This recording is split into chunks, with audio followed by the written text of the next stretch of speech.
Hi everybody, so I'm going to be doing a video reviewing and talking about all my Xbox 360 games.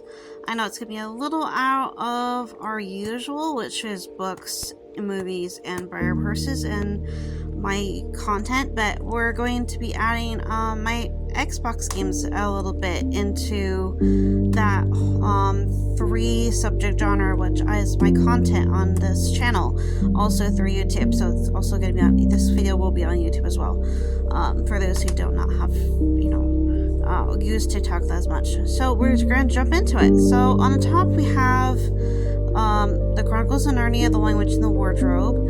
We actually found it on Amazon, and Mario told me that I could actually find some of my favorite games or movie-based games that I was interested in, but I wasn't old enough to play as a kid. So this is the first one. I actually have started it maybe a month or two ago. I think 3 months ago. Still working on it.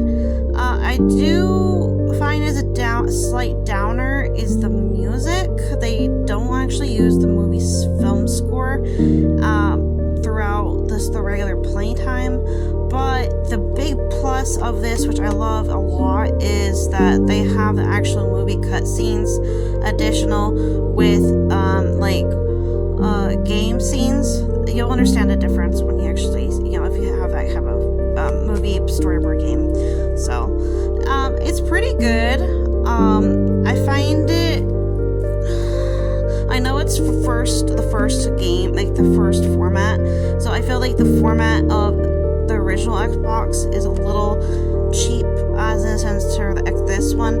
I feel like the graphics were slightly upgraded, they had different music used, they had a bit larger budget throughout the Xbox 360 compared to the Xbox, which makes sense because this is older. They had a budget, they had a smaller budget to use for graphics, music, cinematic cameras, stuff like that, I think, in a sense. But it did a pretty good job. This screen format is actually the same as this, which is a full screen. You don't have anything cut, which is great. I really love this game. I love both movies, actually. They're great. I have read the books. I have the books. I got the movies. I got the soundtracks. I'm a big fan of Narnia. So I grew up with Narnia books, movies, all that as a kid. I got this game, I think, when I was 12, 14, I think, around there, 14, 15. So, definitely love that. So I highly recommend these, even though some people would complain about this one. And it's just because of maybe the kind of the format they were going with, the age group or difficulty. They were kind of, maybe not as great for those who might wanted a more challenging game. But, it is what it is. I love Aragon. Okay, so this is another big book series, movie soundtrack series I love a lot. So I'm still looking out there for like a blue plushie dragon that could be like a pairing to my Aragon collection, fan product collection, and I'm still on the hunt for that. I've been on for like a long time, and I still haven't found something like that. So this game is really, really fun, actually. I actually started playing this when we got the Xbox Slim installed, actually, is when I started playing this, because I never got to really play it, or if I did once when I first got it, and when I was like 18, 17, and I got stuck at the time. So a few years down later, definitely got more advanced with the technique, following instructions, stuff like that. It's really easy to follow. It's a little challenging, so sometimes you might have to YouTube certain parts of your quest and stuff, so but it's a lot of fun. I love it.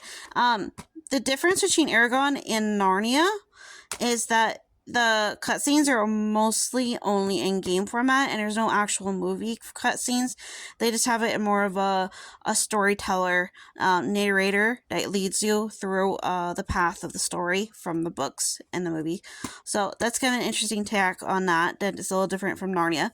So Lord of the Rings, another great childhood book series trilogy, movie trilogy, soundtrack, but the game's actually a lot of fun. And it's actually really easy for the fighting techniques because I'm really pre-experienced with that through Narnia and Aragon, and just strategy because I grew up on a lot of through a lot of like this type of stuff with movies and stuff from watching that and figuring out, you know, your technique stuff up like that. So this actually has your lead in of the actual like a movie cut, just like the real movies, and then it jumps right into the game, and then you kind of switch back and forth with characters depending on your quest, which I actually really like a lot. It's a lot of fun. The thing with the screen, it's a little smaller of its original format. So that's the only little slight down I find it. But the music is just like the movie, which is awesome. They use the music from the movie throughout the game, which I kind of expected from the first Narnia, but that's okay. It is what it is, you know? So next, I have the complete series of the movies. This is the Pirates of the Caribbean at World's End, which is actually my favorite movie out of the whole series collection. Which is funny enough, they did the game off of my favorite movie. I actually have not completed this whole game.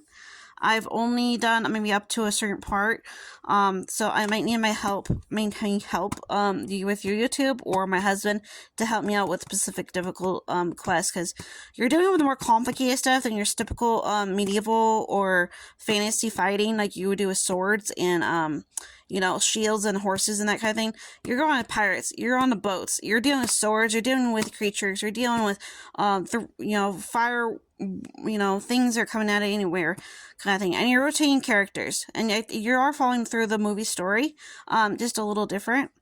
That I don't remember. The only thing I don't remember if there's movie cutscenes or if it's all game cutscenes, because it's been a long time since I played this game. Another new one is the thing about military. This is actual military medieval. This is actually a strategy strict game. It has historical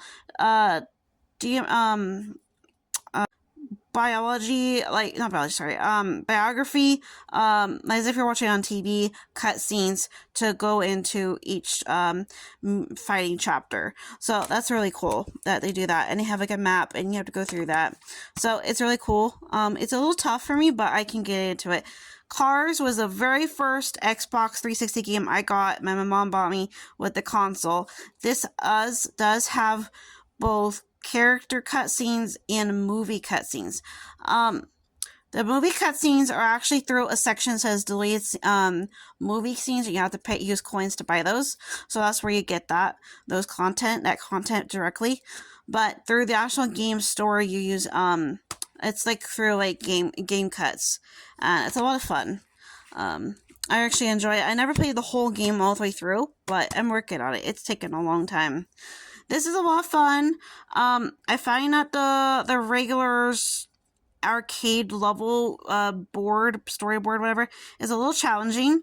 But there's a format called custom, and I can do that, and it's not too difficult because it's hard to get first place on a lot of the races. So I need my help from my husband for that. This one's also about airplane fires and going on missions similar to with street racing cars. So very, very fun. Batman, this is something new. My husband played it, and it came with my Xbox360 Slim, so something new to adapt into since I love superheroes. This is also kind of like a fighting game and an adventure game, I think. So this is going to be interesting. It's a little out of my comfort zone, but it looks interesting. It has a horse. You get to fight with swords and stuff. So hopefully it has that, still have that good versus evil vibe to it. Not vibe, but I mean like, yeah, feel, I should say, into that. This is a football game with NFL. And I actually tried this out a couple months ago, and it's actually not too bad. It's actually not that hard. You just kind of know your techniques and strategies. And that's a lot of fun. You get to pick your own team when you play. Basketball, pretty fun, pretty standard. It's got some cool music. Ratatouille, I find it difficult and challenging, so I'm not really sure about continuing that one. Same thing for Shrek, also challenging. And this is an arcade mix game. Really fun. But you have to pay real money